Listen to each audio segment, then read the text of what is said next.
I just wanted to explain why, after a period of 47 years, I am closing the gallery. There were two reasons. The first being it was the end of my lease, so it's an opportunity. And it's rare that these things all fall together, but it just happened to come at an advantageous time.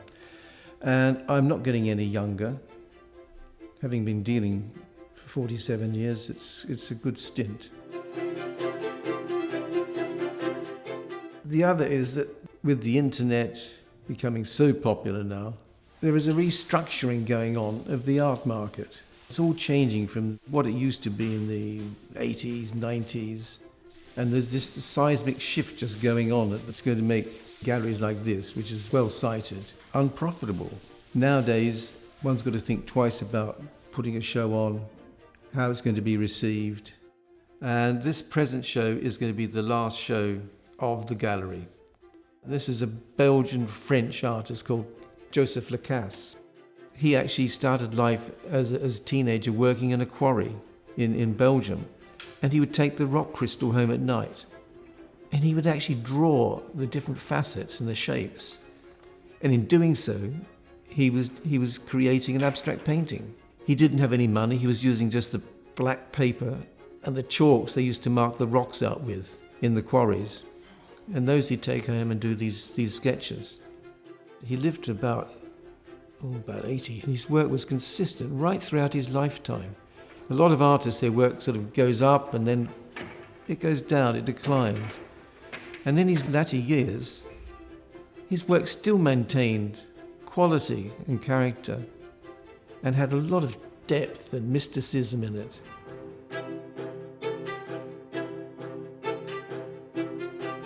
The unfortunate thing is that Anne Jo Fermont, who's put all the work into Lacasse and done the research, the catalogues. She's in lockdown in Africa. So that's made it frustrating for her. And she won't even see the end of the gallery. It will be gone by the time she returns. I think this piece, this black and white watercolour, sums it all up. He's called it creation. It looks just like a black hole. But in fact, it's creation, rebirth. To him, it's obviously very meaningful, and I think this sums up the gallery. We're finishing one phase, and we're starting a new phase, and it's the creation of another world.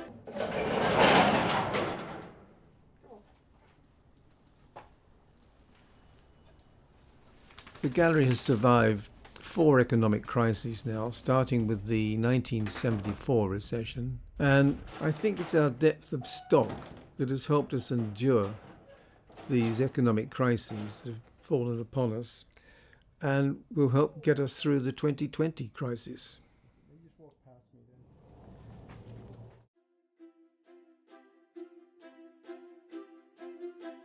The other great artist we got is Kazil. But he started off in Poland as a mural painter, doing frescoes. This is all the strips he used for the colour on the marking out the painting. He's the artist we've represented now for 22 years. Paul van Hooijdonk. He's had a lot of attention just recently because he's the only man who's got a sculpture on the moon. Went up in one of the original Apollos.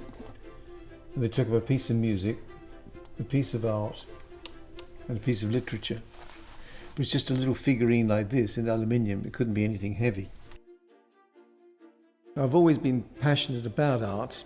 Even at art school, I used to collect the work of my fellow students. I used to be arrogant enough to say that I can tell a good abstract painting from a bad abstract painting. In those days, you could, and I maintained that I could. But now that we've hit the 21st century, it's just not possible, not for me anyway. The variety of work is just extraordinary, and the mediums, and I can't handle all of that. I've got my taste and I stick to it. We used to go to different countries, and try collecting these pieces. And there was things all over the place.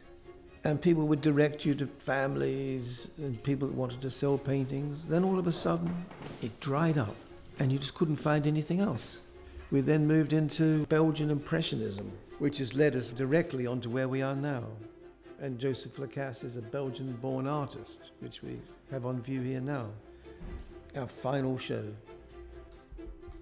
Originally, when online sort of selling started, I thought this will never work for artworks because you have to be up close, inspect them, look at the back. But I'm wrong. People are very happy and relaxed buying online.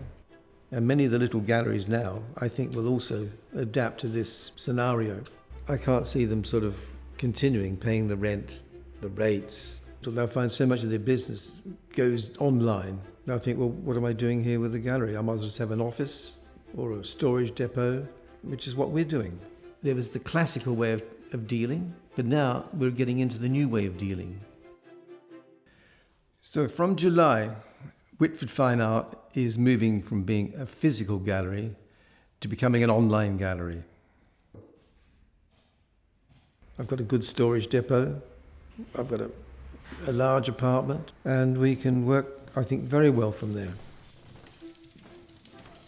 People have said, oh, won't you be sad moving out of the gallery?